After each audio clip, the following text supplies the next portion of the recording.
Until I am. Mhm.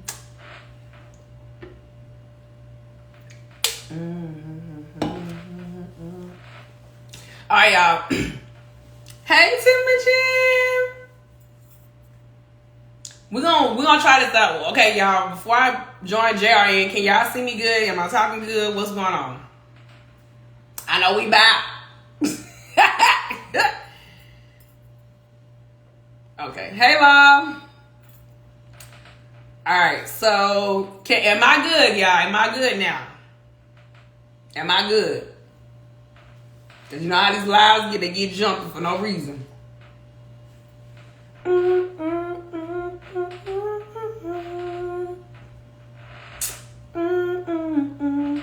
Okay, am I good? Okay, so when JR come in, we're gonna see what happens.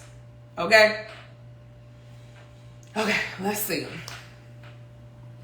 I'm waiting for JR to come in, so when JR come in, we'll see. But I definitely am excited to talk about Janet. Okay, there goes JR. Okay, I'm gonna send him a request. All right, invite JR in. All right, we good now?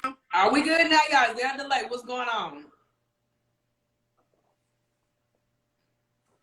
They know we about to get deep. Yeah, that's why. Yeah. Oh, we good? Okay, All we right, good. We good. good, All good, right. good, good, good. All right, bro. Good. So we gonna Hey, get this stuff Kitty. on. Huh? You said what, y'all? Oh, the law was in. Oh yeah. We don't need. That's my Hey, jam. y'all. Hey, Hey, love. big bro. What's up? What's up? All right, bro. So we're gonna get started. So I want to ask you, like, we're gonna be talking about the but I want to ask you, how were you introduced to Janet Jackson? Ha ha. V. So I think I was introduced to her when I was in my crib. Because in my baby, my mother said that the hottest song on the charts right then was Nasty. Mm. And when I was born, Nasty was like the hottest joint. So Right. she said all the time when I would be in the crib and anytime Janet would come on, I would just move. Mm. Come on. So he said, ooh, he must be like her. You know what I'm saying? Like he must, because I wouldn't do it for anybody else. You know what Right. I mean? Like I Right. wouldn't do it for anybody else. So after that, once Rhythm Nation came out, and that came out in '89. Mm. My mom and my dad is a hip hop head, but he loves the Rhythm Nation album. It was something about the production of what Jimmy Jam and Terry Lewis did.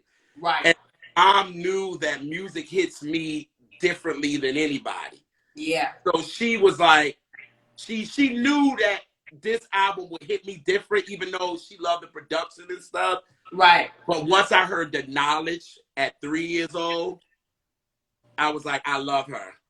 Aww. Of the words, that album, that song, I have a college degree because of that song. And only 3 years old, that song, and I have loved Janet since I was 3 years old. Mm. And ever That's since me, y'all. I rode this road with her, even until now, and she is eating the girls up right now. Eating them up in Paris. Eating them. What? You Mm. hear me? And I've been riding with her since 1989. And I was 3 years old, been riding with her. So yeah. Aww. Yeah. Well, like I said, my little introduction is pretty much is actually the Velvet Rope album. Technically I can take it back to like 95, 96. Okay. My introduction to Janet was through Poetic Justice as an actress. And it's so crazy because even though Janet was always a singer, and her first song was in acting and stuff like that, I always knew her from the acting part of her side. You know what I'm saying? Because my mom loved her in Good Times. She loved her in Love and Good Times and some other things. And then for me, I saw Poetic Justice. So when I saw Poetic Justice, I'm like, oh, okay, Janet is like dope. She's pretty, had the braids. She was just very unique and she played Justice, and that's where I knew her from. So You when I got Apunani. don't do that. Look, she played my baby daddy, but it's all right. God rest Oh, his soul. But it was crazy because even though at the end of the day, with her being that actress of Janet, I was like, for what she is as a person, it was like totally different. So I had to really understand who Janet was. And this is kind of like my introduction to Janet. I know we're going to get to talk about the Velvet Rope, but I really got to know her songs. The song, like I said, it really hit me the most that I got into like was Gospel Is Gone. And I'm shocked because now me thinking of it that this was the album that's going to make 25 years and that made me know Janet Jackson. You know what I'm saying? Yeah.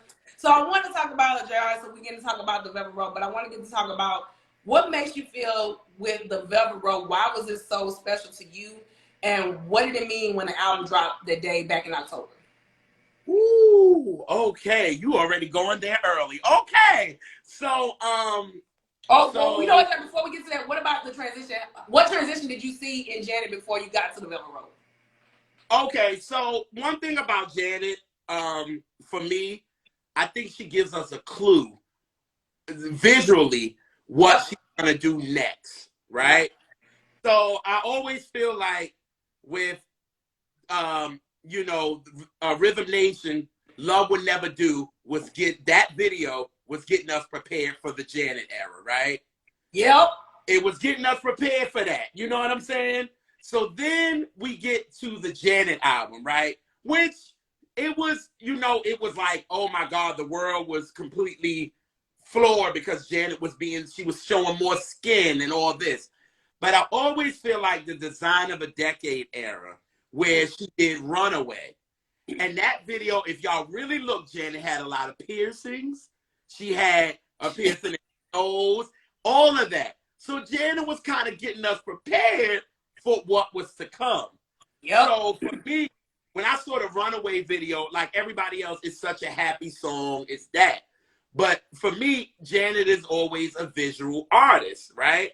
Like her brother. Exactly. She's like her brother. They're visual. They're just that type of artist, right? And when you look at the video, I'm like, Janet got piercings. It's a little Afrocentric a little bit. You know what I'm saying? So I'm like, where is Janet going this era? You know what I'm saying? Mind you. So after that, Janet gets lost. When she's doing the album, you don't see from her. You don't hear from her. You don't know what the hell is going on with her, right? Right. So I remember at the Video Music Awards when we did watch it. That part. When we did watch it, and when there were good, when we had good artists and things like that. Right. I remember Janet walking the red carpet with red hair. And I'm like, whoa, this is, and I remember her talking to John Norris because John Norris was the one she liked to speak to because the other one, I forgot what his name was. He was a Madonna fan and always liked to throw shade at. That's not like, is it Kirk Lloyd? Yes, that. He always throw shade at Janet. You know what I'm saying? So when she walked up to him and she was like, I got a new album that's coming out. I'm titled it The Velvet Rope and I'm getting deeper. Right. Like, okay. I'm like, as a fan, I'm like, oh, all right, cool. So then it goes down, maybe this is in June. In like August, me and my mom is coming. My mom's picking me up from school. And we're riding home. And Angie Martinez plays Got Till It's Gone. And first of all, when I hear it, I'm like, it's a new Janet record? Like, I don't even know she had a new record. And I hear Q-Tip on it, and I'm like, oh, the Poetic Justice reunion. Okay, all right. Right. And I'm listening to the song, and I'm like so in it, and I'm like, what the fuck? This song is dope, right? Oh, it is. So Angie Martinez says, oh, this is the new single from Janet Jackson. And I'm like, what the fuck? I'm always up on Janet. How the hell I didn't know this new single was out? And she was like, The Velvet Rope, the new album will be coming out in 2 weeks. I was like, how the fuck I didn't know this? Like, I'm a Janet fan, but back then, we didn't have social media, y'all. Y'all had to wait for the Ebony magazine. You had to wait for Essence. You had to wait for all of those to come around because we didn't have social media. You had to wait for what they were doing on MTV and BET and all that. So after that, you know, I was like, I love the song. You know my mama, right? You know that one. Yep. Right? I was like, a sample of what? She was like, that's Joni Mitchell. I'm like, who? Who? She was like, Joni Mitchell. And she was like, that's Big Yellow Taxi. And I'm like, okay. Like, I ain't know shit. I ain't know that shit. So when we go plays it, and I'm like, oh, that's where Janet gets it from. But I said, this song is hot. So when I find out that the album is coming out October the 7th, I begged my mom. I begged her. I said, Mom, I need this album. I want it. And it seemed very funny that after I heard Godson Is Gone, then commercials started coming out. Then I started seeing MTV promoting it. Then I started BET promoting it. Then I started seeing, you know, shit on buses and all this kind of shit. So I was like, word, like, oh, all right, it's coming out, cool. Right. So my mother, I begged her. I said, Mama, I need this album. I want this album. She was like, okay. And she was like, all right, I get it. I guess I didn't hear her saying that she will get it. I kept bugging her. And finally she said, look, little boy, I'm going to get you this album when it come out. I got you. So y'all remember when albums used to come out on Tuesday? You're right. And you, that fact. It used to come out on Tuesday. But the week of the Velvet Rope coming out, Together Again, the video comes out. And it premieres on Planet Groove and all that. And I loved it. And I remember saying to my mom again, Ma, I need this album. She said, if you say that to me one more time. Ass about to be thrashed. Yes. And finally, that Saturday, my mom was like, we're going to Sound Express in New Brunswick. I'll never forget. Oh. And she went and got the album for me. And like, we put it in and it was just like, whoa. And we used to always go get buffalo wings from Domino's, which Domino's wings are not that good anymore. No. And we used to go get them, and my mom, we had the cassette, and she put it in, and we were waiting for our wings to get done, and I just remember these songs playing, and it had a thickness to it. Janet albums never had before. Like, it had a thickness, like Brown Sugar did, like Urban Hang Suite did, like Baduism had. It had a thickness that Janet never had before. And it was just touching me. And I just remember side A just hit me hard. And then we got home. My mom put it in our cassette in the, our radio. And I just remember listening to side B. And I just was like, wow, my girl going through it. And I'm feeling this at 11. But I also felt something else. You know what I mean? It felt something. Right. And from that moment, I didn't stop playing it for a whole year straight. Damn, Gerald, what? I took that joint. I took my Walkman and took that cassette, and me and Mom would argue because she'd be like, "Where you going?" I'm going to school. Goodbye. Like, taking this because it was hitting home to me. It was touching places that no other album has ever touched before. Even though my life, y'all know how I feel about that album, and it's my favorite album of all time anyway. But it was different, and it was touching places that I never thought about, that I kind of put in the back of my mind. And it was like, wow, Janet, you doing this album for the kids. You know what I mean? So I played that album for a straight year. And my mother was like, Nick, don't put in another album. I'm tired of this. She know about her, y'all. Look, you got people in the comments that saying if an album can be turned into a mini-series, I believe the Velvet Rope can be one of those albums. Ooh, you know what? Yes, I agree. Because on the documentary, she kind of skipped over it, but we gonna get there. But go on. Yeah, we're gonna definitely get there. Yes, bro. I really appreciate that. This year was recently my year to listen to the Velvet Rope, and I think for me, like I told you, the first time I was introduced to Janet, like as an artist, was the Velvet Rope. I didn't really get a chance to listen because, I'm Team Brandy. I know I'm Brandy all day, so I'm like more into her versus with Janet being a little bit older because I love her brother so much. Right. Learning about Janet artistry, she really was a versatile person. Just learning about this album, and like we said, it is dark because I had to sit back and think about some of these records. I was like, Tonight Is the Night. You got Rope Burn, these are some deep records. I'm like, whoa, damn, Janet is in her bag. So when I sit back and look at what Janet was going through, she was like being an edgy girl. She was in that edge lane, I feel like, but she's always been edgy with a lot of her records, with a lot of those R&B kind of pop records she's had. But I feel like with this album right here, and that's why I said with me, with Jen, I got introduced to her. She had the red hair, and I love it. Like I said, y'all, that's like my favorite album cover for her because I love that hair on her. And I know you told me about the red hair, about what happened with that and why that was. But for me, I just love about that with her because I love the red hair. She just looked like, I didn't know she was going through things, but for me, Janet looked like she was in her own element trying to find herself. That's what I'm learning about this album, starting with you. And like I said, I like, like I told you, God Is Gone is like my favorite video. Because when I look at it, I like the black exploitation of it. I just love about everything because I grew up in a household where my mama had black art everywhere. You know what I'm saying? So looking at the Janet video, I was like, wow, the people like the old school 1950s, 60s type of thing. And, you got Q-Tip up in there. It was just like very interesting, like a poetic justice reunion.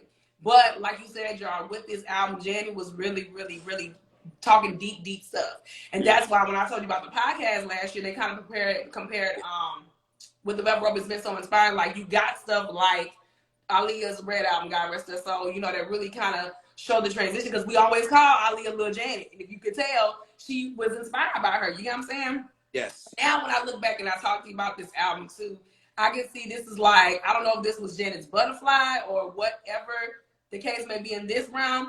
But for me, I love when you talk about what she was going through because I didn't know this was what she was going through. For me, I'm just thinking Janet's an artist. She's just a big pop star artist, not going through like what we're going through. But she's going through stuff, but she has money. But like you said, she's in the public eye. So it's going to be different from us versus what we going through that's not in the public eye. Well, technically now we are. But for the most part, now looking at her transition and how she went, she was like, wow, she was really, really not happy. So, bro, I want to get you to talk about like these tracks and not even that. How do you feel about the Velvet album back then, and what do you think for a lot of us? I know a lot of people talking in the comments. How did you feel with the Velvet Rope, what Janet was going through at that time in 1997? Well, I like how people say this was her most personal album, and I do agree. They do. It was very personal because everybody talks about Control being very personal, which it was because of what it was going through. Yeah. But Janet didn't go this deep. She didn't go this deep at all. Like once Control happened, it was all about Rhythm Nation was all about the world. Yep. She went outside of herself. You know what I'm saying? And then the Janet album, see, she had just got married. We didn't know it. But she got married. That's why the album was so much about love, and she was in that space. Yeah. But said that it was her escapism to hide behind that. So when it came to the Velvet Rope, she went inside of herself. Oh yeah. She had to pull out a lot of feelings and a lot of what she was going through her childhood. Yeah. With a lot of her teenage years. And then her marriage to Renee. Because I always said this. I said this when I was 11 years old. That's why I'm going to say this and catch what I'm throwing. When it is about, when I listen to albums, I know when shit ain't right. Right. I know when shit ain't right because I know an artist and I know when shit don't feel right. Exactly. So Velvet Rope, the first thing after listening to the album a couple of times, because I said I played it straight from 97 to 98. Right. I was like, Janet's not happy with her relationship. I said that then. And I was like, when you got songs like My Need, and you got songs like Empty, and you got songs like I Get Lonely, which is not a sexy song, y'all. Listen to the lyrics. It's not sexy. I was so mad, J.R. She made it that way. She made it that way, but it was not a sexy song. And What About, and Every Time, and these type of songs, she was going through it. And I'm glad when she came out with her documentary, she said that her and Renee was going through some shit. Yep. And I said, I knew it because I felt it. And I always called this her pre-divorce album. Like how Mary always said that the London session she was giving can do a warning. Like, nigga, get your shit right. This when Janet was like, nigga, get your shit right. Like, you know what I'm saying? Like, you might be writing this song and you might be helping me with this, but get your shit right. Because eventually Renee wasn't a part of a lot of the Velvet Rope process as far as the tour and all that. So again, you knew shit was not right. Yep. And I'm glad that she confirmed it because I'm an emotional listener. Yep. Whatever emotions that you're giving me on the album, I'm going to feel it. Right. And the emotion that Janet was giving on the Velvet Rope, I felt it. Yeah. And that's why I was like, my girl going through it. She going through it, yo. And that's like, then I was like, yo, my girl going through it, and I feel so bad for her. Yeah, bro, and that's what I was saying. Like, I was just really super shy because you know how they talk about too, especially the way she looked at the time she had the piercing and stuff. It's like they call it the rebellion stage. You know what I'm saying? About like this one shit. Because I remember when I was going through some of my time, I rebelled. I didn't want to listen to nobody. I wanted to do what the fuck I wanted to do, run away. I didn't care. You know what I'm saying? But this is just me speaking my truth. And just looking back at a lot of stuff, when you are going through things, you're not normal. You're abnormal. So with Janet, I feel like, I don't think she was trying to rebel, but she was trying to show in her marriage, like, I'm proving to you, or not even just that in general, we need to fix this, or I'm going to do what the fuck I want to do, which she already did. But I feel that with the Velvet Rope, what she was trying to do, she was trying to unveil and tell her story, tell her truth. And that's why we always talk about with artistry, you have to be honest within yourself, because if it's not going to connect, people are not going to understand. And I feel like with Janet, she wanted people to understand what she was going through, especially like, with her marriage, her not being in love, her just like really being in depression, and not even that, just talking about a lot of LGBTQ community stuff to really represent for them. You know what I'm saying? Yeah. That's why I was like, damn, she really was talking a lot of stuff, and some people just surpassed it or didn't give it a chance because they thought of the sexual stuff and the stuff. And I'm like, y'all, it's so much stuff more than sexually. Like, it's so much stuff. She got fucking 2 songs that's actually sexy. Road Burn and fucking anything.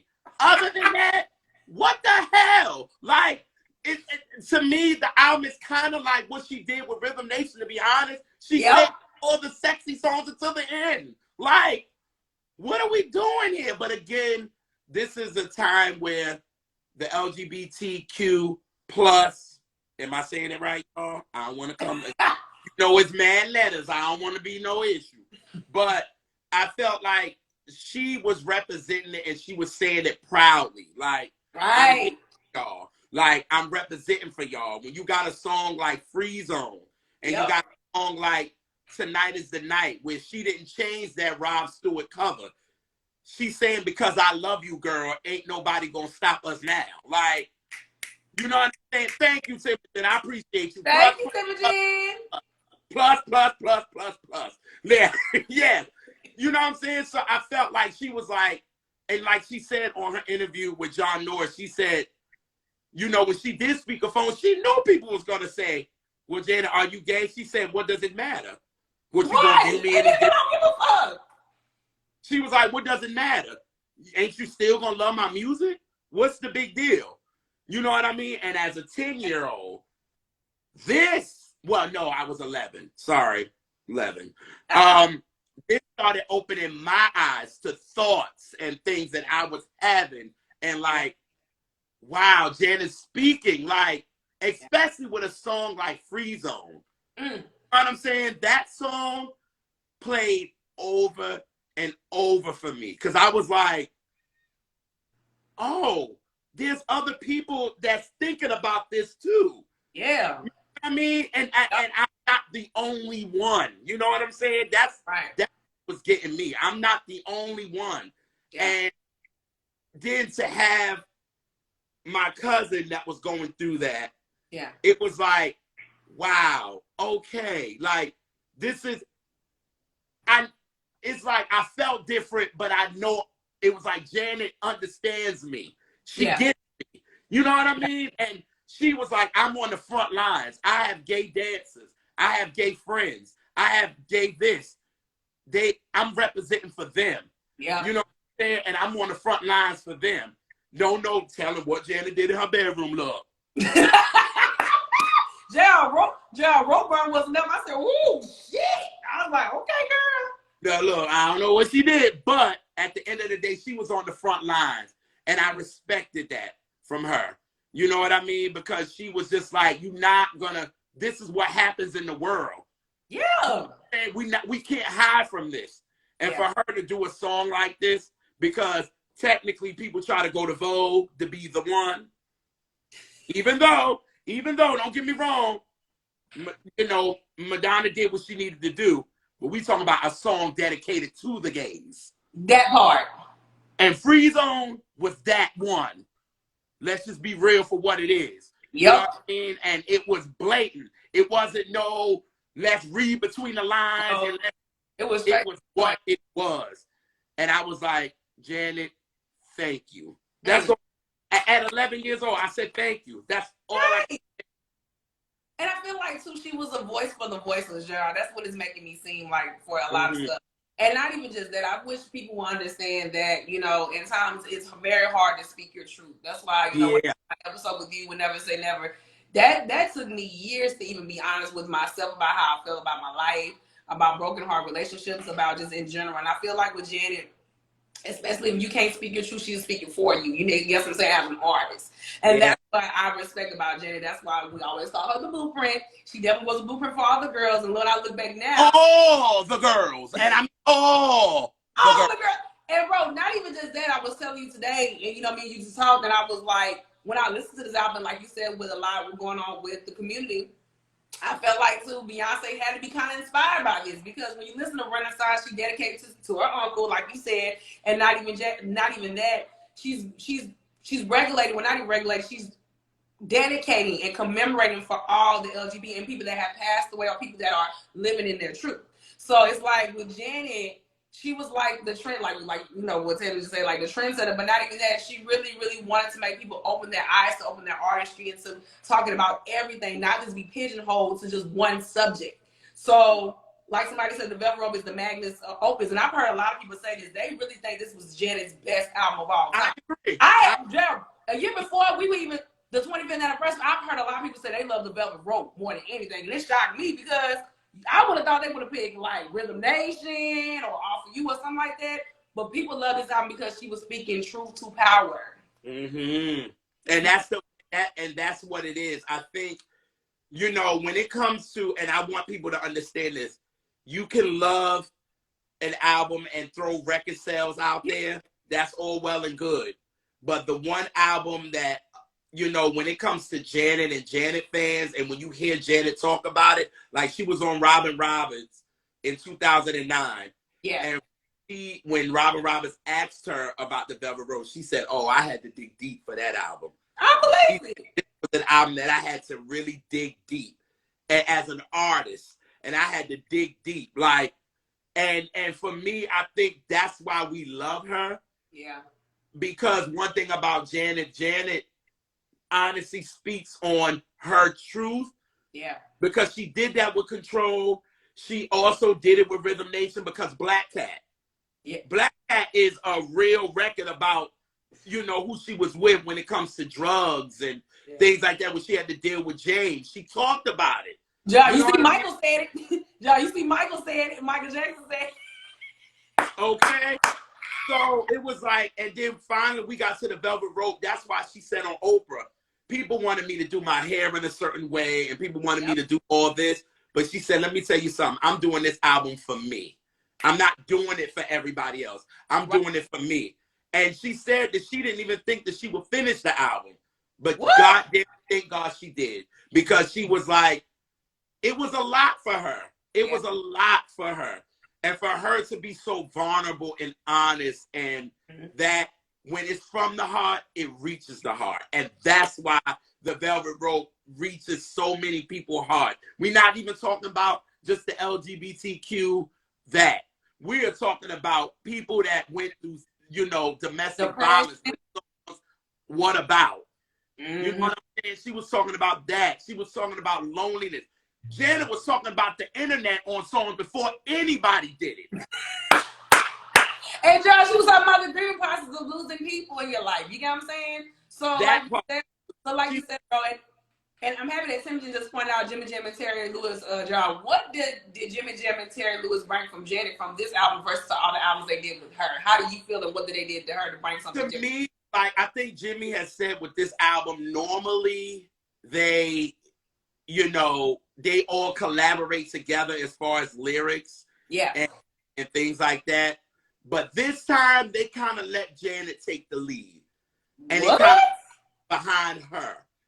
Because he would say there'll be some days she'll come in and she'd be like, y'all, I'm not feeling it today. Feeling it today. And he was like, all right, we got plenty more songs. Or like one day she'll come in and say, y'all, can we do a happy song? You know what I mean? He will go home and write the lyrics and bring it to them. Normally it was collab, even though this album still was, but it was more of her lyrics rather than collaboration with her, Jimmy, and Terry. Even though it always is, but this, it was more of her, and Terry was like, we're gonna follow behind her. We're gonna do what she, you know what I mean? Because we obviously, because Janet is a private person. Hello, she comes from the most musical, biggest family in the world. So when can she be private? You know what I'm saying? When can she be private? She's very private, even though Jimmy and Terry are like her musical fathers. Janet has she's still recluse a little bit. Yeah. She's still reserved. So they knew that something wasn't right because the Control album took 2 months. Rhythm Nation took 3. The Janet album took 3.5. The Velvet Rope took 6 months.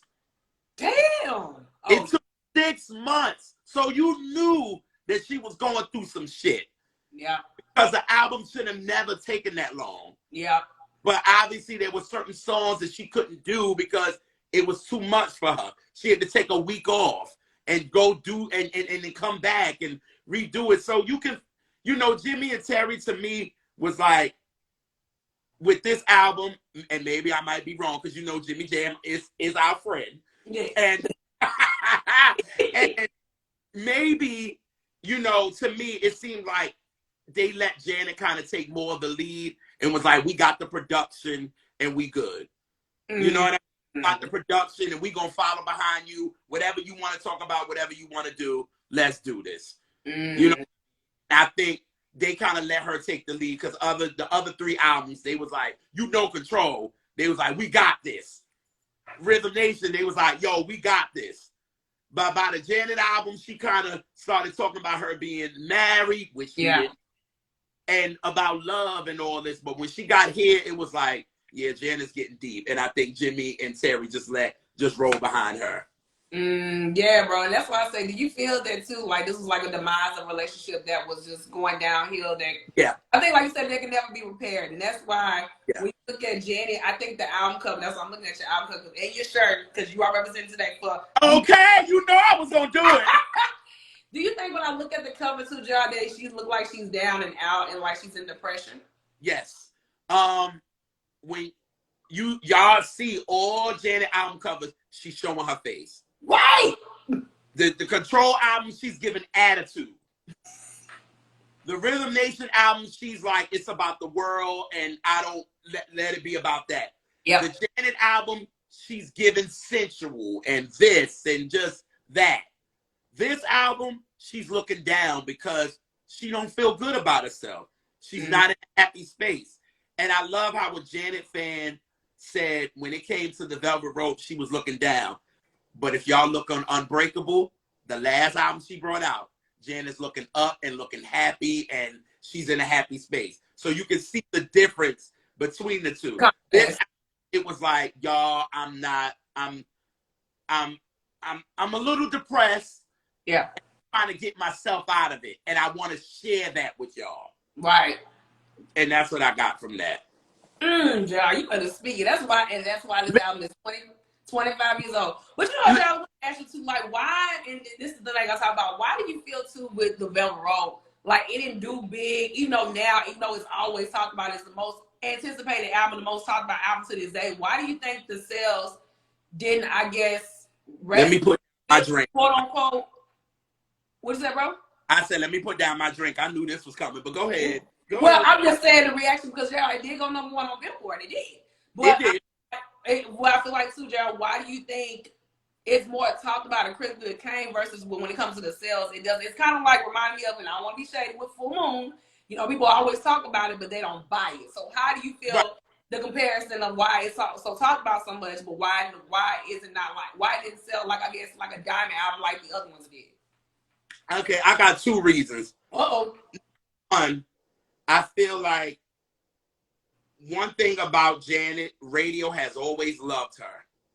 Yep. Radio has always loved Janet. So when there was a shift in '93 and hip hop was starting to become a big thing, yeah, in the music world, when That's the Way Love Goes came out, Jimmy Jam and Terry Lewis, they did that like a hip hop record. Why? Yep. Because listen to Brian Alexander Morgan, It's About Time with SWV, and they saw, wait a minute, it's some new shit about to go down. You know what I'm saying?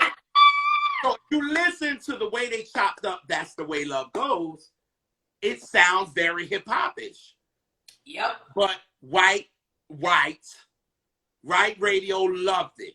They loved it. That's why it was #1 on the charts for 8 weeks. You know what I'm saying? It was a big record for Janet and everything. But one thing we all know about you know, the industry is they get sick of you after a while. Yeah. Oh. And Janet was ruling from 86 to 97. She could do no wrong at all. Janet couldn't do no wrong. Anything she brought out, it hit. Right radio played it. She already had it with us. Right. Quiet as it's kept, she still came to our award shows. But that part. But at the end of the day, she was still loved by them. Yep. You know how the media always tried to create something new. Yep. And try to push the old out. And I think that's what they were trying to do with Janet. Yeah. Because she was reigning for 11 years strong. And the powers that be don't like that. They never do. That's why Onika need to understand, boo-boo. No. You will never reign for too long because they're not going to let you. Yep. So that came into the factor. And one thing, Janet was always good at radio. Yep. Got Till It's Gone, pop radio did not touch it. They didn't touch it. They said, oh, no, we ain't going to go with that one. We're going to go with the next single, which was Together Again. That messed up the rollout of the album because then a lot of people did not know that that her album was not coming out. One thing about a rollout, I miss a rollout because we don't have rollouts now. And one thing I miss is a rollout. You see how an album is coming out. You see different things. You all that. But pop radio wasn't touching Got Till It's Gone. It's so crazy. So of course, mainstream did not know that Janet had a new record. So it messed up the rollout. But I was like, but wait a minute. Y'all loved her with That's the Way Love Goes. That's what I don't get. You loved it. But it was very hip-hop and very street. But you telling me that Bad Boy, this is 1997, Bad Boy is on fire. Mariah came out with a record that's talking about semen, and y'all not going to play Got Till It's Gone? Mind you, y'all can play Honey without Mace, and you can play without all that. You can play just Honey without the rap. Right. And it's Got Till It's Gone. That's why I said they was trying to find a way to screw her over. And that's what they did. So by the time Together Again came out, people had to catch up. Yep. They had to catch up. It was like, oh, Janet got a new record. Okay, cool. Let's do this. Boom, blah, blah. But I was like, y'all, in white America, Janet has been black all the time. And Johnson even said the same thing. She said Together Again. That wasn't how she found out. And it's crazy, JR, because Keith Barron said, I think Control the Velvet Rope and unbreakable could be a trilogy set that connects with each other. As far I as agree, Keith. I agree. as Jenny coming from a personal perspective at those particular times in life, and that's why you said, y'all, like you said, it didn't make no sense for that to happen. Like you said, we talked about Madonna. It's like, and then too, y'all, I remember when Cher blew the fuck up. I was like, bro, how the fuck all these white artists that made their stuff blew up and Janet was dominating? I remember the shit that Janet had back in '97, and that's some bullshit. I'm going to say this one time, and I'm going to say this one time only. I want everybody in this industry, I don't care if you're doing blogs, I don't care anything. You are black. Period. Know this. You are black, and you not get the same shit that they do. Yep. They like this, not like this. And I got to say that because a lot of us try to cross over to them. Right. They love it. Like Stephanie Mills said, they love us to sing and dance for them, and that's it. They don't want us sitting at the tables with them. Because, see, this is the time that Janet just got an $80 million contract from Virgin. That part, that new contract that she had just left Moss and them. So I'm like, so now I'm thinking, because like I said, I listened to the What's Called today, and I said, dang, you know, she really was interested. Like you said, it's crazy because now it's starting to make sense. She's getting ready to get out of her marriage. She's transitioning into a new contract. Things are happening in her life. The Michael stuff keeps coming up. It's like the thing about I don't know if she kept it. I don't know if she was in the part for winning for losing, or it's just like somebody was just trying to hold her back from her longevity. And that's what I'm saying with this bullshit. You know what I'm saying? Like you said, y'all, they're gonna always recognize you as a black artist. You're never gonna be who they want you to be. At the end of the day, when it comes down, I tell people this shit all the time, especially when I interview people on my platform. Be who you are. There'll never be nothing that you can't. Because if they can't love you now, they're gonna love you eventually. One day. But you gotta be authentic. That's why I said with Jasmine Sullivan, how the way they did my girl. It took her fucking 15 years, y'all, to get her first 2 Grammys. Why? And you know what's so crazy? Janet had to endure a lot just being a Jackson. That part it became, she's Michael's little sister. Michael's little sister. She created her own lane. She did Rhythm Nation. She became that. Then when the Janet album comes out, Michael deals with his molestation stuff. Yeah, it's stupid. That hurt her because y'all, if y'all think about it, Janet was supposed to start her tour in July of '93. She couldn't because she was like, let this die down. Yep. Janet did not start her tour for the Janet album until November of 1993. That is crazy, JR. That's 6 months later. Like, who do that? Like, she had to endure so much. And then her brother comes out. Then her brother is dealing with, you know, the media in '97. Yep. You coming out with an album that you're talking about you. Yep. And everybody want to talk about your brother. That's why she said in interviews, I do not want to talk about my brother. I don't want to talk about him. Let's talk about me. She even had to gather Oprah because Oprah Winfrey thinks just because she Oprah Winfrey, she can't get gathered. And she did. Because Janice said, I told you about my brother, right? Yep. She said right on that episode, she said, now you're talking about my brother. And Oprah was like, ooh, Janet just feels really good about herself. Oprah, she asked you not to ask her about it. Right. Why would you do that? Like, and Jerry, you know the gag is, remember I sent you that meme about Oprah don't know nobody's songs? You've been saying that since 2020, I bet you. Oprah don't know nobody's song at all. How did Janet perform Together Again? That is the easiest song to know from Janet.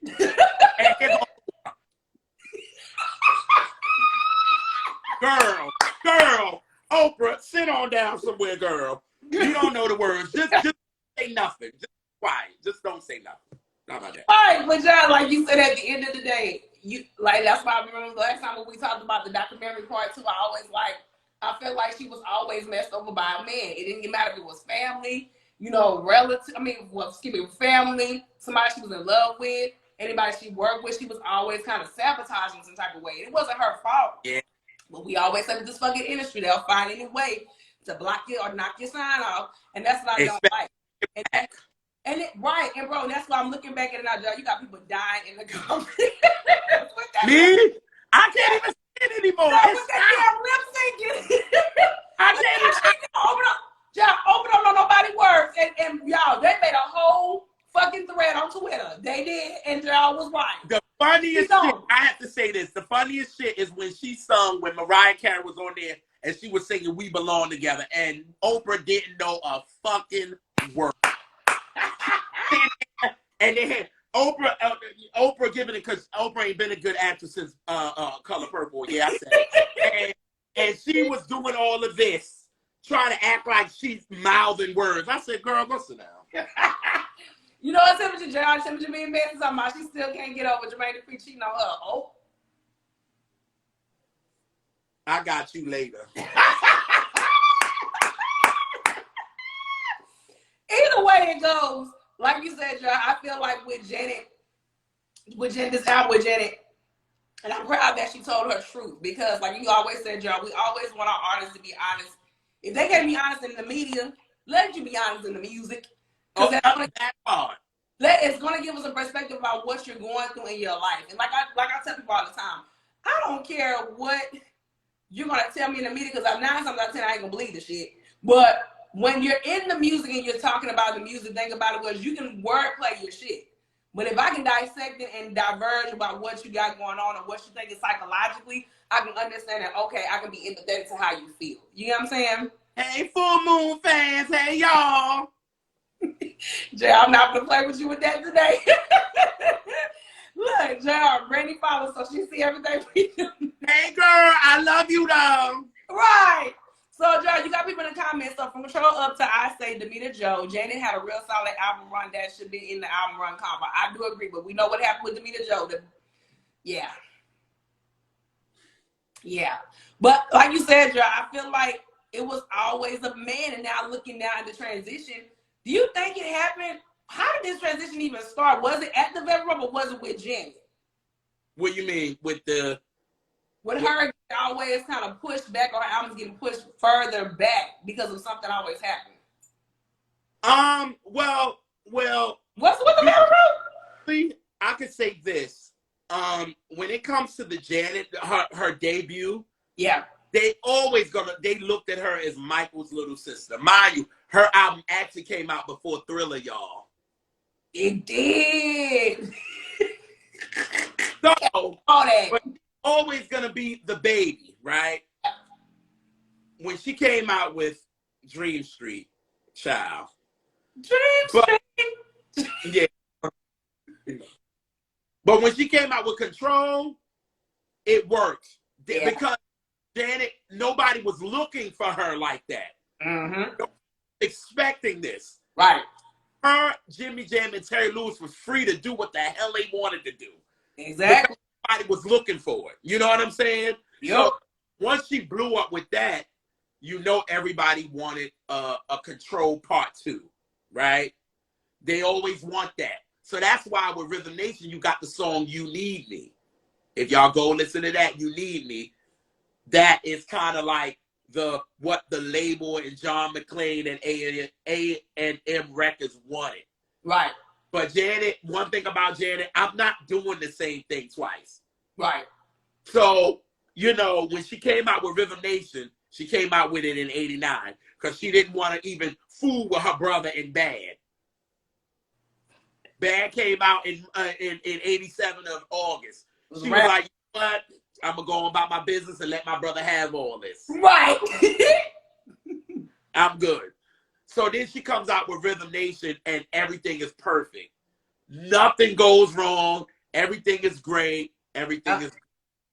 The only ones she's kind of going against is Madonna, and I'm going to be quiet. But after that, it was like once the Janet album came out, that's when shit got real. Yeah. And when the media played into it, and then the fact that Michael went through his stuff, that affected her. You know what I mean? Because she already knew if she would have went out on tour doing that, they would be asking her questions about it all day. And it was some bullshit because we know how And that was. because they was even, you know, this is when LaToya wrote her book and was talking about the family. Yeah. And of course, Janet did this Australia interview back in 93 and was like, LaToya is telling all these lies. Like, she literally had to still talk about her family, but this is 93. Janet is 3 albums in. She still have to deal with the problems that her family's going through. Right. So it's always that. So I think finally all that came to a head, and she said, you know what? Velvet wrote, fuck all of this. I'm talking about me. And that's it. And when it gets to interviews, don't ask me about Michael. Don't ask me about my family. Right. About me. If you can't talk about me, then we ain't doing no interview. Or I'm going to check you when you ask me. And that's what she did to Miss Harper. Oh, backwards Oprah. Okay, bro. So I wanted to ask you on the Velvet Road, what do you think was what was your top 3 favorite songs from the album? Ooh, bitch, you gonna ask me my top 3 off my favorite album? Hell yeah. Okay, my first would actually have to be My Need. You talk about that a lot. When I first heard My Need, that was actually my first favorite song when I was hearing the album. Oh, because of the Marvin and Tammy sample. Yeah. So that she caught me off the break. Right. Just had a sadness to it that I could relate to. You know what I mean? She was like the blues need the pain. I need you. Yep. You know what I'm saying? Like the stars sleep at night. I need you. Like she was like, I want you. Like, hello, I'm giving you my all. I want you. You know what I'm saying? And that was that. The second one will have to be You. Yeah, you talk about that a lot. You too. You, to this day, still hits my heartstring because the honesty in that record, when Janet says, look at yourself. Yep. Stop looking at everybody else. You blaming everybody else, but look at you. Yep. You got to mean what you say. You got to say what you mean. Trying to please everyone to sacrifice your own needs. Like, look in the mirror, my friend. The lies that they told, then pointing a finger again, because you can't blame nobody but you. It sounds like Man in the Mirror a little bit, JR.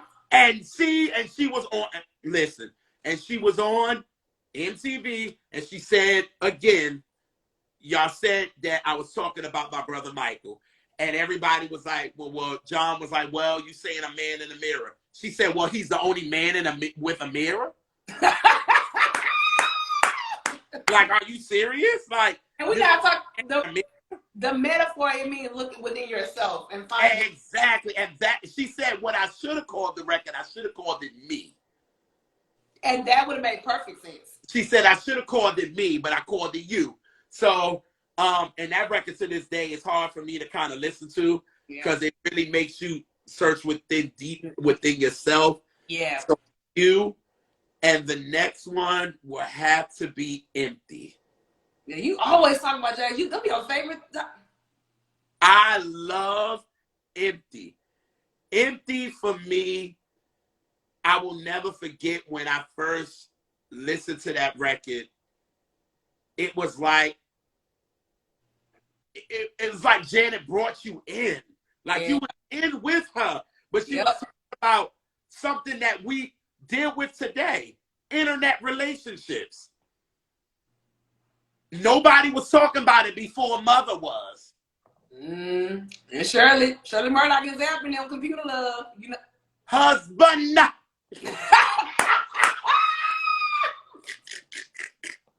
You feel me? Like you a damn fool. But then that song just brings you in, and it has such it's captivating. Yeah. And when I heard it for the first time, it just sucked me in, and I was just like that. But side with Empty, because I have Empty and Special. And the reason why Special is such a song to me, because being different and you didn't know and you knew you were different Yeah. and didn't understand why you were different, and to listen to that song and for Janet to understand you, it was like, wow, wow. She gets it. You know what I'm saying? She got it. For her, Janet Jackson, the biggest megastar in the world, she's writing lyrics that you can understand. And she's like, we all have the, and I love how she said on Rosie O'Donnell and how the opening of the album, we all have the need to feel special. This need to bring out the best in us, yet the worst in us. And he created the Velvet Rope. And that right there, the ending of Special and going into Can't Be Stopped because it's a hitting track, Janet was talking about kings and queens. Come on, thank you, because if we Black power with it. Black empowerment shit. I wish people just talking about we were born kings and queens. Exactly. Stop. And those songs to me just hit me somewhere more than the knowledge did. The knowledge hit me to make me think. Make you think, yeah. Special, You, Can't Be Stopped, and Empty made me feel this. Yep. When it hits the heart. That. And that was my top 3 songs right there. You know what I mean? Yeah. That's dope. Well, y'all, you know my favorite is Got To Is Gone. And listen to the album Out Tonight Is the Night. I do like that. I Get Lonely. Those are probably... you like Tonight Is the Night? Oh. Yeah, honey. Look. Even though, look. I said, okay, shit. Like, when you... No. But, like I said... you know I'm kidding. I'm kidding. I'm kidding. Look, I'm a free bird. And like I said, I love people for people who they are. You know what I'm saying? Like I said, I respect anybody who deals with their sexuality. Like I told you, my best friend was gay. You know what I'm saying? It was hard for her to tell me how it was. Like I said, I love you regardless. I said, as long as you don't switch up on my ass, I don't care. You know what I'm saying? And I feel like, oh yeah, I used to tell old child, I used to tell you all the time, I don't care what you are, but you better not switch up on my ass. I will cuss you out. I'm about chastity. Y'all, what y'all getting on here is her, but baby, on that phone, she is, whoo. Don't flip on me, I promise. But no, I feel that at the end of the day, Gerald, I feel like you have to be expressive in your art and your music. That's why I think for a lot of us, when you feel like, for me, Brandy Never Say Never, The Velvet Rope, these are monumental type of albums that really speak truth to power. And I wish people would just sit and understand it. That's why it's so crazy, because when I asked about that, Gerald, you broke it down so, beautifully about what Janet was going through. It makes me love her even more because she's human. You know what I'm saying? And people need to understand that we are fucking human. We are not robots, and we are not, people that you can just pull and pull and pull, and we can't be deep within ourselves. And that's why when you talk about the Velvet Rope and talk about the honesty and the truth of what Janet was going through, I want to hear she was going through. Because at the end of the day, when I seen that, it didn't look like her. Because I seen Janet in the Poetic Justice, then she flipped the script and changed her hair. This is that transition of a woman that's going through something. Because us as women, let's be real, we going through some shit on breaker. We cut our hair, we change our hair, we do rebellious stuff. I remember I had 2 piercings. You know what I'm saying? I was doing a lot of crazy stuff myself, but I didn't think at the time that was reflective of me because of me going through life, and the thing about it is hardships. You know? How much is your part? But at the end of the day, what I learned from Janet is she was a human being that was just still trying to find life and the light in the life. So I cannot get mad at her because she wanted to speak her truth to power. But think about it, she wanted her husband to feel her pain in some type of way. Like, she's going through shit. I need you to feel what I'm going through. And like you said, Gerald, this was her therapeutic type of moment to do what she had to do. You know what I'm saying? Yeah. To be herself. So I love you, bro. So I want to ask you, bro, what do you think is the best song off this album? Ooh. Oh, so somebody said it wasn't the first time she had displayed it, but it was another level of the Velvet Rope album for sure. As far as what? Janet has always been open. No, I think that's funny what Tribe saying. Tribe was saying, oh, Janet was showing out with her sexuality on this album. That's what they were saying. Oh yeah. Hey, Veronica Head, y'all, they got our friend. Look. Who? Veronica Head in the chat. Oh, hey! Hey, bro. Girl, No, but it don't matter. Look, I'm in the album, so it don't be matter. Right. But the best song on the album,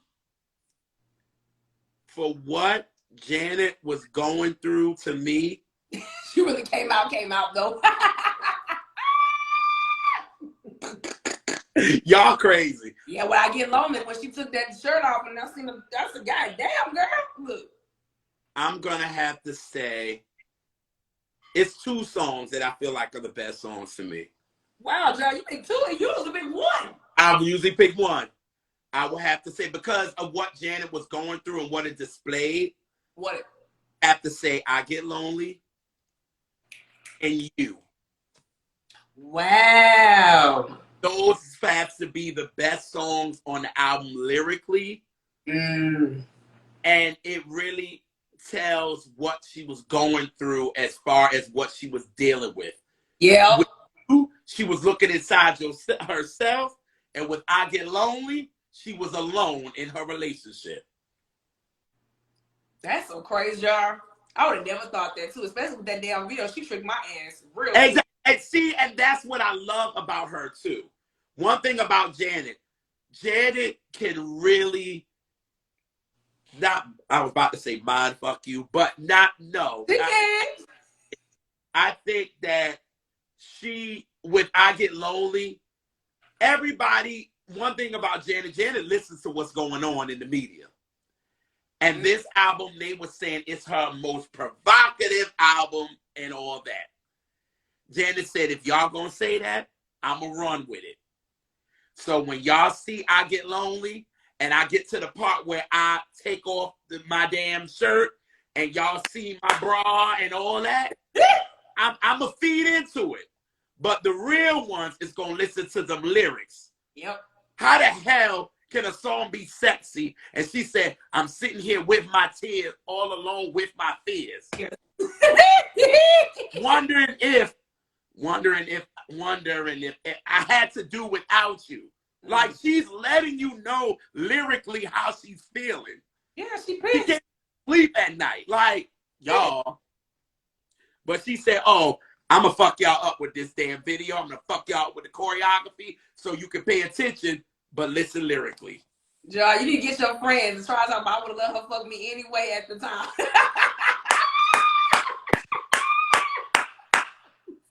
I mean, I ain't gonna mind being part of the community, but I still would have. But I mean, but y'all, I see Kay in the comments, and I ain't put in the comments. She said yes, laugh out loud. It was on another level. Talking about the album. She said yes, it was cathartic and quite comfortable for her simultaneously. Yeah.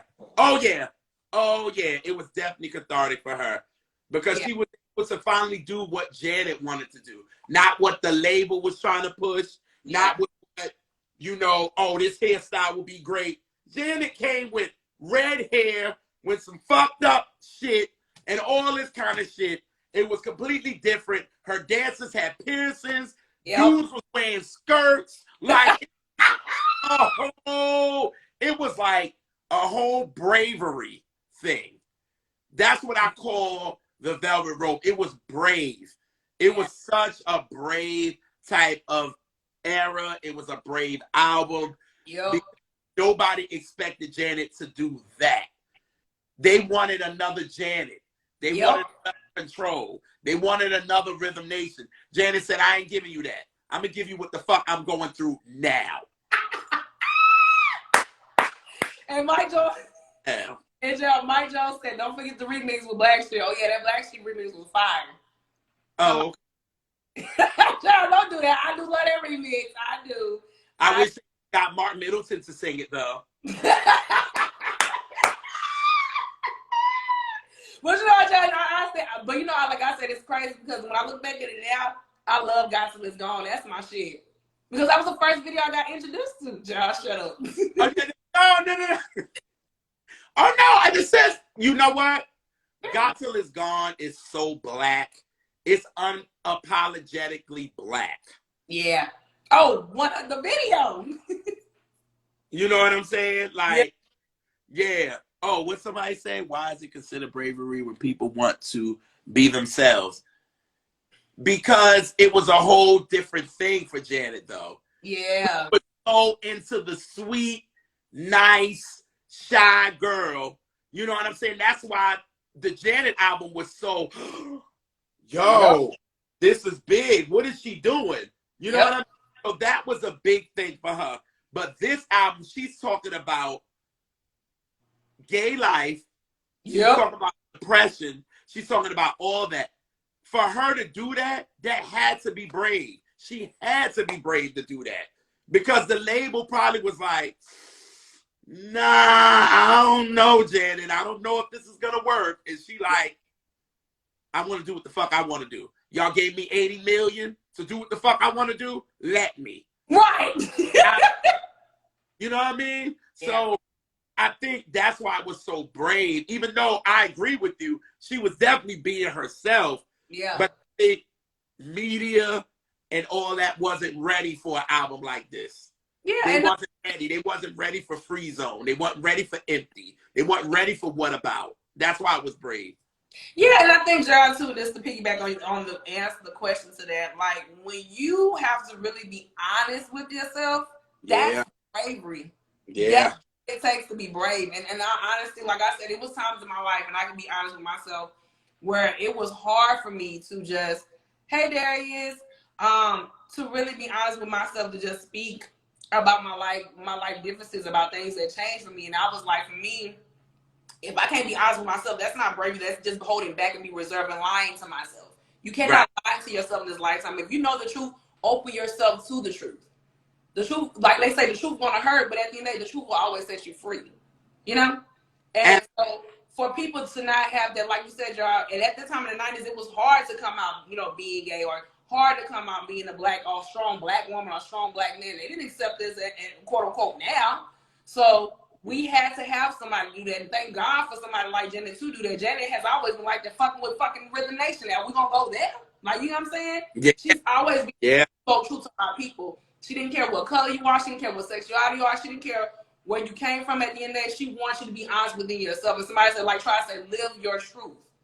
Because the thing about it is, sometimes it takes bravery to be honest within yourself and open yourself to the world. Janet told our ass to the world because she didn't have to. You know what I'm saying? Right.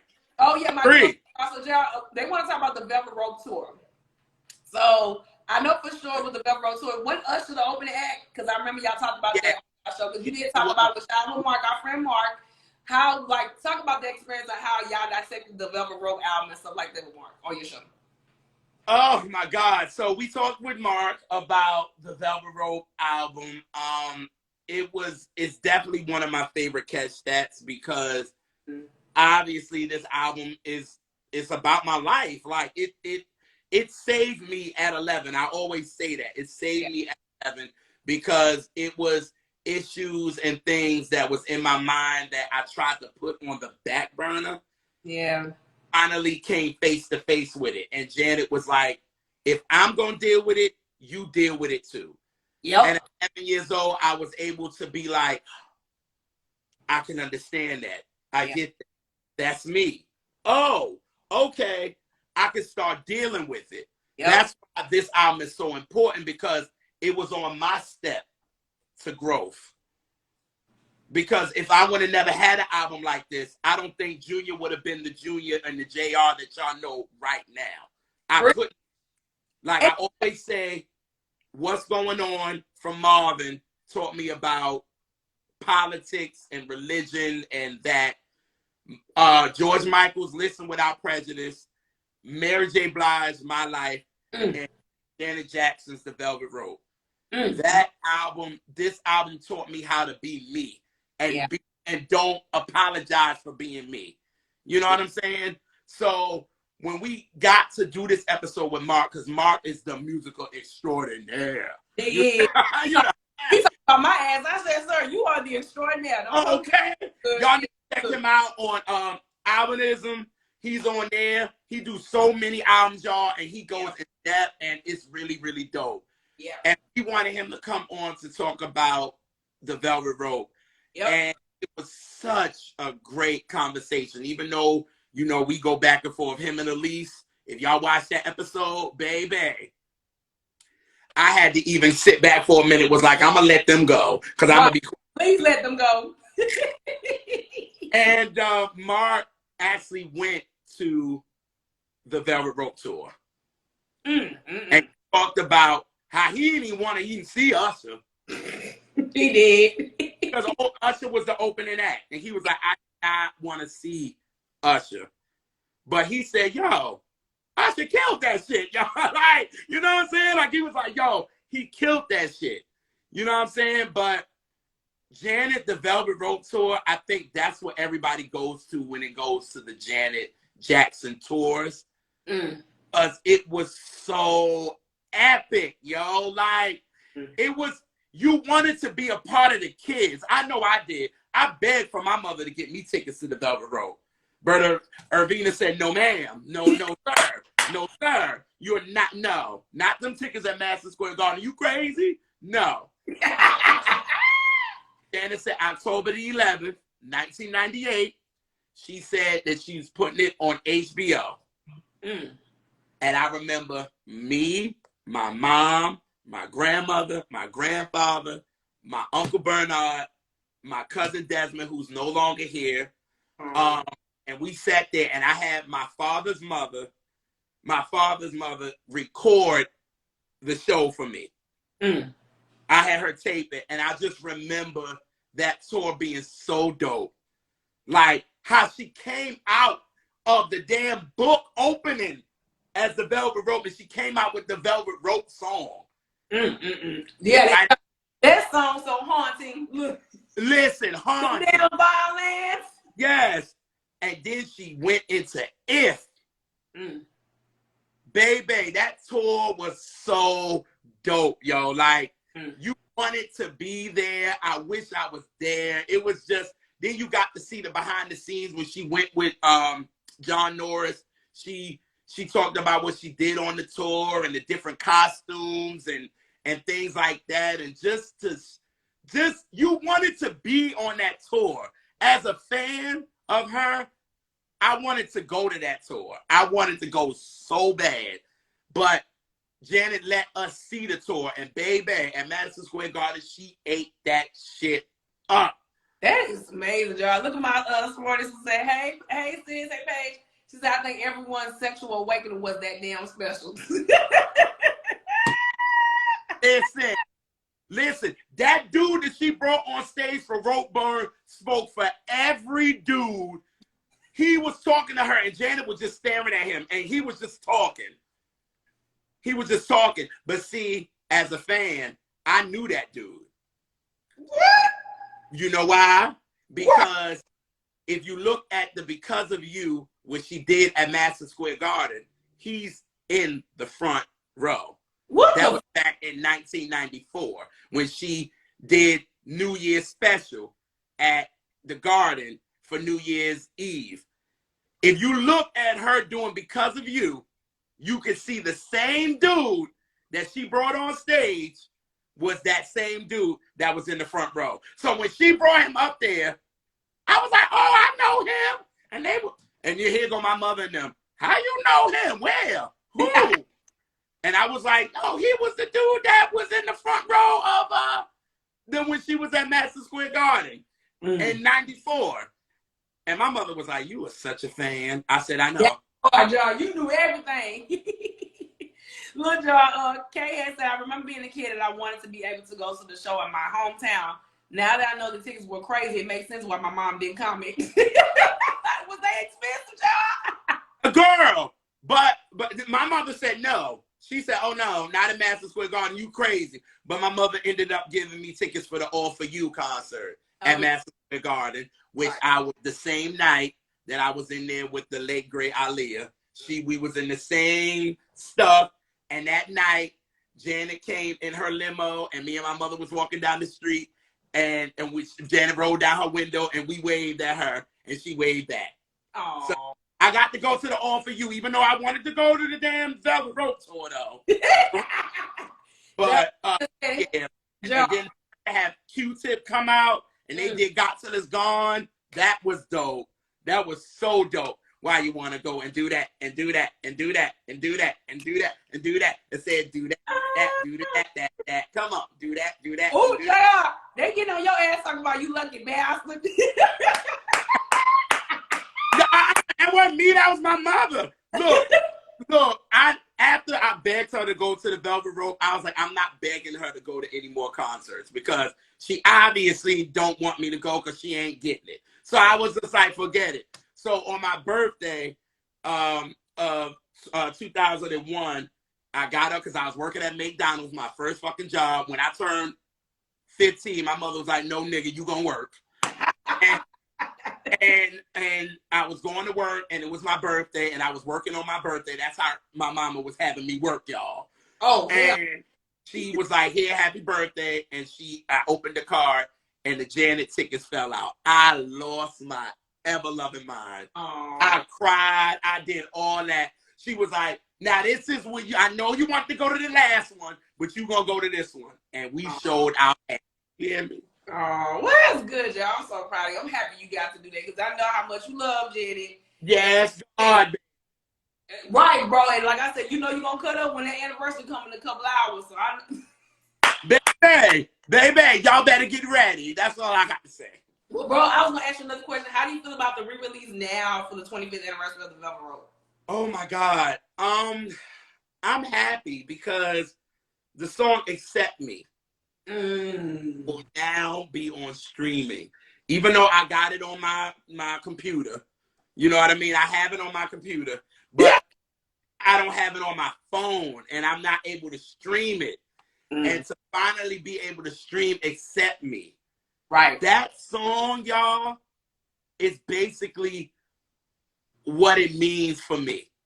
Accept me for who I am. Amen. You know what I mean? If you ain't gonna accept me who I am, fuck you. That's how I feel. I'm not changing for you. I'm gonna be me. And for her to finally have that song, some young, black, gay boy can listen to that record and find some inspiration in it now that it's on streaming. Because this song was the B-side to Every Time. A lot of people don't know about B-sides. This generation clearly don't know about B-sides. Yeah, because they talk about B-side tonight with that damn Destiny's Child. I'm coming for y'all ass with that bullshit. Don't you ever do that bullshit ever again. Hold on, y'all. Back to Janet. I'm sorry. It's fine. I got you. But yeah, so for somebody to listen to Accept Me, and then we have the record God's Stepchild now that will be on streaming. This is a moment, and I feel like the 25th anniversary now, this is for us. This is for us Janet fans that really love her and understood her during this era. And I love how she said on John Norris, she said, yeah, it might not sell the way the Janet album did, and it not sold like the Rhythm Nation album did and Control, but God damn it, everybody is getting it. And that's what I want. Fuck the sales, fuck all that. People are getting it. And that's what I care about. And the community got it. And now it's being accepted more now. Right. People are loving it more now than they did then. And it's Janet talking about all this gay shit. Why she gotta do this and da-da-da. Even though your cousin was gay, your mama was gay, your daddy was gay, everybody else with that shit. She was talking about real issues, but she wanted to put it behind you. My uncle brother was. He was gay. My Jasmine, I love him to death. He was gay. Yeah. And Janet was speaking on this, but now it's more accepting. I have heard Freeze on. My mother here. Oh Lord. Hey Mom. But now people like him can have songs like Free Zone, and they can listen to it and be like, it's okay. Be you. It's all right. You know what I mean? So yeah, I'm happy for this 25th anniversary. We're getting the B-sides and all that, and it's just 25 years later, how this album still means. I still can listen to this album, and it still feels like the first time my mom put that cassette in her 1993 red Plymouth Sundance, and she put that into there, and it still feels the same. Oh, Gerald, somebody got a question for you, sir. Yes. I love K. K is dope. Gerald, you know, they said they missed us going live on IG. Yeah, y'all. Sometimes we can, but, you know, and Gerald, look, IG has let me go over. Yes, because, yes. Thank God. So, Gerald, the question Miss K has me, she said, do you remember when John mentioned to Janet how Puffy was a little disappointed that he didn't produce something on the album? Sean!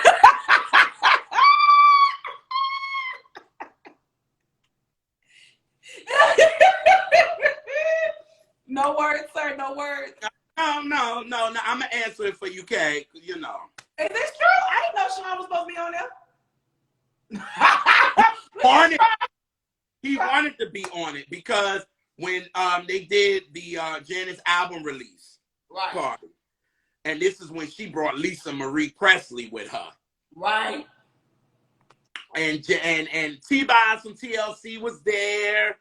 And you know Sean was there, and he wanted to get a piece of producing a song, but first of all, he wasn't needed. That's number one. And number two, it's like, why? We got Jimmy Jam and Terry Lewis. What we need with you? That part.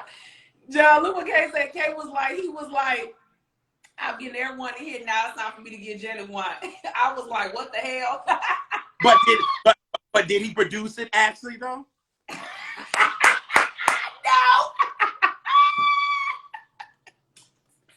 Not a damn thing, JR. Oh no. He did produce it. He turned the knob.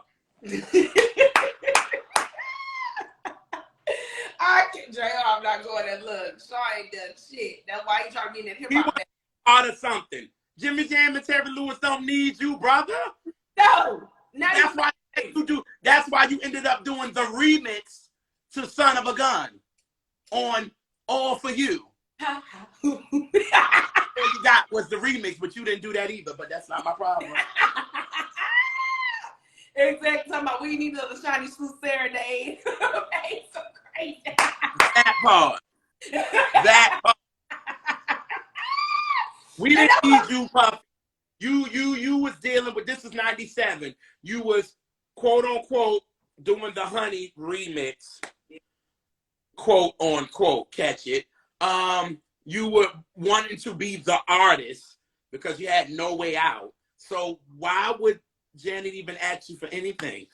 She had 3 albums without you, brother. What she needed from you for? Exactly. Shots fired. Nigga. Boom, boom. Bam, bam. Bam. Look, the clip. I'm talking about the clip. But no, bro, that's what I said. Like, at the end of the day, Janet needed to be done. Like I said, she had her musical fathers with her. So it was like you said, John, they know who Janet is. Janet did not need nobody. Yeah. DJ Premier did the Together Again remix. No, I'm saying that, John, but we're talking about Sean right now in 2 seconds. Look. Oh, no. Because, you know, Sean wanted to be a part of it. She said, no, I don't need you. I'm going to get DJ Premier. And then I'm going to get Blackstreet on the I Get Lonely remix. And then I'm going to get Missy and Timbaland for the Go Deep remix. I don't need you, brother. I don't at all. And that's what I'm saying, bro. Like, at the end of the day, Janet knew how to do music. Like you said, y'all, she was already, 6 albums in. So at the end of the day, she doesn't need nobody just because you have a rise and a run. Go to the damn album release and listen to the music and shut the hell up. That's it, bro. And look, everybody said about the remix, y'all, they were fire. And I do. And like I said, bro, like, I what I'm learning from Janet, too, like we always say, she's definitely an artist. But like I said, she's going to have control of her own career, regardless who it is. And that's better about, you know what I'm saying? That's the beauty about Janet. That's why I love her. That's why I look back, especially with the documentary. It made me love her even more, especially with all the stuff she had to go through. But since she popped velvet rope, though. Right. And not even as a black woman. Just to speak truth to power and within your own self. And that's why I was just saying, bro, I was just about to say this. I felt like she inspired Christina Aguilera to speak her truth with Strip. Looking at that in some type of way. You know what I'm saying? Oh, listen, she got Christina with Strip, Rihanna with Rated R. She, listen, and Yeah, with yeah. Renaissance. Yeah, I could have been that too. Hey, she could have inspired that one. So She would never say never. She got Beyonce with every album she inspired. That part, Renaissance, thank you. Catch all the playback. The Beyonce album, 4, B-Day. We ain't gonna talk about I Am Sasha Fierce, no. But everything other than that, yeah. Yeah. But no, bro, and that's why I said, looking at it now, the Velvet Rope was a therapeutic album. It was dark.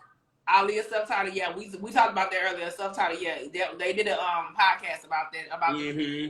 But yeah, that's what I said, bro. Like, I feel like as an artist, when you unveil your truth, when you can be brave in your truth, yeah, want to touch everybody, all life, and that's why with Janet, within herself, I'm super proud that she had to speak for all of us.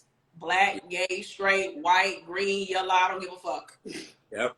You have to be honest within yourself. Yep. That's why the music will always live forever. And that's why 5 years later, we are still talking about this album to this day. Thank God. And I'm so happy she spoke. I'm so happy she was still resilient in what she felt, you know? Yeah, because she could have, when the label's involved, they can be like, no, we're not going to put this out. Yeah. You got to follow what we want to do. Yep. And it could have messed with her. Yeah. She was in this space where she had to get some shit out of her chest. She had to get stuff out. And the label could have been like, no, we don't want that. We want another Janet. We want another Rhythm Nation. We want another Control. But they was like, all right, Janet, you prove yourself with us. We're going to let you rock. And they let her rock. And we got a brave, therapeutic, human album from her. It was human. She was human. And that's what got me at 11. And I'm so glad that I begged my mama up and down and she got it for me. Now, if I'd have begged her some more, I probably would have got my behind tore up. But she got it for me. And I can't believe 25 years later, we're celebrating this. Because there's some albums that don't get celebrated like this. No. And people been celebrating this album for the past week. I've been seeing, like, blogs been talking about it. People been posting stuff on Instagram, Facebook. And you never know what albums do for people. Yeah. And see what it does. You know what I mean? I know people go to the Control because I always say this. Control was her breakthrough. Rhythm Nation was her superstar. Janet, she became an icon. The Velvet Rope, she became a legend. And that is why 25 years later, we're still celebrating this monumental album. Period. You better. Bro. I had to get it off. I'm gonna put that on the recap. But oh Lord. I agree 100%, and that's why I'm super proud of you. And I know we're gonna end tonight's live. Look, somebody said perfect. Look, perfect in that order, Jared. You got all the things in that order. But Jared, I do have another thing to ask you. If you did want to tell the lovely, excuse me. What do you mean that? Oh, look, y'all, yeah, look, I was trying to say amazing, but if you had to tell the lovely Miss Janet Jackson, 25 years later, what the Velvet Rope did to you and Jimmy Jam and Terry Lewis, what would you tell them? I would tell Janet first. I would be like, thank you for thinking of yourself while also thinking of others. Because your music at 11 years old made me what I am today. And I thank you and I appreciate you. I go hard for you all the time. Everybody that knows me know I go hard for you in the paint. And this album, Rhythm Nation, made me want to go to college, and maybe thanks to my mom, but Rhythm Nation made me be JR that I am now. I wouldn't have been JR if it wasn't because of this. Come on. And I thank her for that. And I thank Jimmy and Terry for the production and being her musical fathers and riding with her. Because they could have been like, man, we don't want to talk about these issues. Like, we don't want to do that. They said, you know what? We riding with you. You know what I'm saying? We are riding with you, and we here with you. And I want to thank them. And even though we talk shit about them, but I also got to throw Renee in there, because Renee did help her write some of these songs. So I have to, for this body of work, I have to thank Janet, I have to thank Jimmy and Terry, and I have to thank Renee for creating this body of work, because I wouldn't be who I am if it wasn't for this. Come on. Sound like me, JR. Yeah. Well, I ain't tear up. I ain't cry. Because this one cried for Never Say Never, y'all. If y'all go back and watch the episode that we did with my partner in crime is a marketing genius. Okay. and Chastity got to a vulnerable point in that, and she let her truth be revealed, and it was a beautiful moment. And that's why she connects to Brandy's Never Say Never like I connect to Janet's Velvet Rope. Yep. Oh, you want to put it up close? Oh, I can do that. Yeah, you gonna put your... We're going to put that for the playback for you, sir. Thank you. All right, so we are done with this beautiful 25th anniversary. Y'all, make sure tonight is the night. Make sure you stream the Velvet Rope. I know they're getting ready to do the re-release, the deluxe edition, y'all. I know y'all finna act crazy as hell, because I know I'm finna see all of my timeline. Janet. So I know. All right, you're gonna see it with me, baby. Yes, God. Yes, God. It's gonna be all of my stories, all of my Facebook, all of my Twitter. I'm going in for the Velvet Rope. This is 25 years. This is for me, man. What? Hey, Mom. I know my mom is like my child. But you know what, y'all? I'm super proud that with this album now, I got you on my platform to speak your truth. And now I was on your side. Now, look, I got to give you your side before you give me mine. You know I love you to death. You know I love you to death. Your platform, you can come on and be as honest and as raw, as uncut as you want to be. And that's what I love about you. You know what I mean? Even though y'all, like I always said, you Chastity will read me down on the phone. Do y'all not know this? Baby. But this, what you doing, you're needed in this, and people are watching you, and I want you to keep doing this, please, because it's needed. And people can come on and be as honest and as vulnerable and as crazy and dramatic as we want, but at the end of the day, this platform that you have created, I thank you. Because, baby, you got me and Elise be like, look at that thing there. You got our wheels turning. You know what I mean? So I want to thank you for allowing me to be as crazy, out of control, all that, to talk about an album that I love so much. Because you know I love this album so much. You do. And for you to have me on your platform to talk about my truth, to talk about how I begged my mom to get me this album, how I was about to get my behind whooped because my mom said, leave me alone. And all that stuff. Like, I thank you. And this platform is needed. Like, y'all, please spread the word. Midnight R&B Edition is the shits. And I go hard for it, and I always will. And my sister is the shit, period. Well, bro, like I said, definitely again, I want to thank you and Elise, the Army representatives, y'all. Y'all make sure y'all please follow them, because they definitely, I would have to give definitely the flowers in them too as well, because without them, look, I'll be honest, y'all, I don't know if Brandy would have followed me. I don't know. Y'all were the ones. Girl, we had a lot of followers. We didn't know Monica was going to post us like this. Hell no. But you know what, bro? I thank the R&B representatives, because without y'all, like I always tell you, y'all really had to inspire me to get out my shell and do what I'm super proud. we giving R&B a chance to, you know, have the respect it is. You know what I'm saying? Yes. Yes. I love you guys, and we're gonna end on this beautiful night, y'all. Y'all make sure. Happy birthday to my grandfather once again. Oh yes, happy birthday, man. He is the reason why I love music so much. I thank him today. It's his birthday. I wish him love. I know he up there like, go get another drink and stop talking. So what I'm gonna do is, I love you, Granddaddy. This is for you. I love you to death, and thank you. And I wouldn't love music if it wasn't for you. And this is for him. And I love you, Granddaddy. Oh, happy heavenly birthday to Granddad. Yes, it's still Libra season, child. Oh Lord, I want to stay in Libra season because I don't want Scorpio season coming. No shades to Scorpios, but you know, hey. Well, y'all know I'm playing. I love all you guys, but y'all, thank you so much. I will be reposting any clips. Y'all can rewatch the whole playback.